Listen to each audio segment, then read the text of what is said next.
హిందువులు న్యాయబద్ధంగా హిందువులకి ఏదైతే సంబంధించిన దేవాలయాలు ఉంటాయో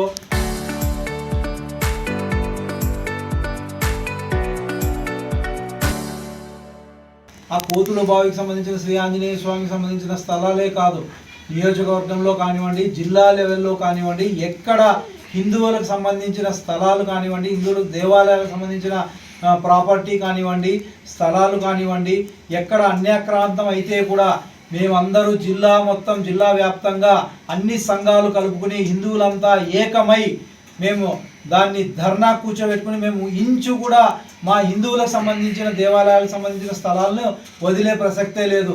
మా కూటమి ముఖ్యమంత్రి గారు చెప్పినట్టు బెల్ట్ షాపులు పెడితే బెల్ట్ తీస్తా అన్నారు. అక్రమాలు చేస్తే, దౌర్జన్యాలు చేస్తే, కబ్జాలు చేస్తే తాట తీస్తామన్నారు.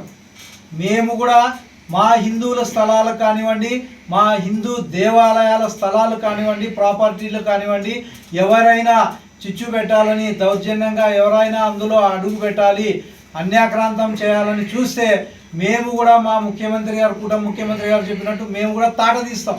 వాళ్ళని వదిలే ప్రసక్తే లేదు. చరిత్ర సృష్టించినోడు ఇప్పుడు ఆ చరిత్రని తిరగరాయబోతున్నాడు.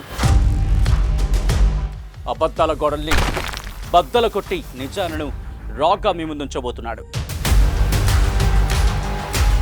నిజమైన వార్తల కోసం వెంటనే డౌన్లోడ్ చేసుకోండి రా యాప్ని.